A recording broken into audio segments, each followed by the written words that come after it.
નવસારી તાલુકા ભાજપના પ્રમુખ હિતેશભાઈ પટેલ દ્વારા આગામી વર્ષ માટે તેમના વિવિધ મોરચાના પ્રમુખ અને હોદ્દેદારોની નિમણૂક કરવામાં આવી છે। જે નિમણૂક કરવામાં આવી છે તે નિમણૂકની જોઈએ તો યુવા મોરચાના પ્રમુખ તરીકે ધર્મેશભાઈ દિનેશભાઈ પટેલ કે જેઓ કરબાટમાં રહેવાસી છે, ત્યારે મહામંત્રી તરીકે વિજયભાઈ ભુલાભાઈ નાયકા કે જેઓ નસીલપોરના અને મેહુલભાઈ મહેશભાઈ પટેલ કે જેઓ અષ્ટગામના રહેવાસી છે તેમની નિમણૂક કરવામાં આવી છે। સાથે સાથે મહિલા મોરચાના પ્રમુખ તરીકે મિત્તલબેન રાજેશભાઈ પટેલ કે જેઓ મૌડીના રહેવાસી છે અને મહામંત્રી તરીકે હર્ષાબેન જયેશભાઈ પટેલ કે જેઓ દંડેશ્વરના અને જ્યોત્સનાબેન ભરતભાઈ નાયકા કે જેઓ વીરવાડીના રહેવાસી છે। સાથે કિસાન મોરચાના પ્રમુખ તરીકે ભાવિનભાઈ જીતુભાઈ પટેલ કે જેઓ સદલાવના રહેવાસી છે અને મહામંત્રી તરીકે ધર્મેશભાઈ ખંડુભાઈ પટેલ અને મનોજભાઈ ભાનાભાઈ પટેલની નિમણૂક કરવામાં આવી છે। ધર્મેશભાઈ ડબલાઈના રહેવાસી છે અને મહેશભાઈ છે તે સિંગોદના રહેવાસી છે।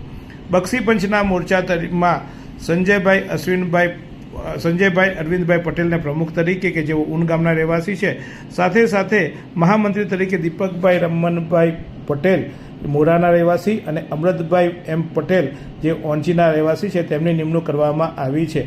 ત્યારે હાલ ચૂંટણી ચાલી રહી છે, ચૂંટણીના પૂર્વે જ આ નિમણૂકો કરવામાં આવી છે। અનુસૂચિત મોરચામાં પ્રમુખ તરીકે ભરતભાઈ નારાયણભાઈ રાઠોડ કે જેઓ દંડેશ્વરના રહેવાસી છે અને મહામંત્રી તરીકે કિરણભાઈ બાલુભાઈ માયાવંશી મોલધરાના અને વિશાલભાઈ કિરીટભાઈ રાઠોડ કે જેઓ અષ્ટગામના રહેવાસી છે તેમની નિમણૂક કરવામાં આવી છે। અનુસૂચિત આદિજાતિ મોરચાના પ્રમુખ તરીકે કંબાડાના કમલેશભાઈ રણજીતભાઈ નાયકા, જ્યારે મહામંત્રી તરીકે નાગધરાના મિતેશભાઈ એન પટેલ અને મોલધરાના રાકેશભાઈ છગનભાઈ રાઠોડની નિમણૂક કરવામાં આવી છે।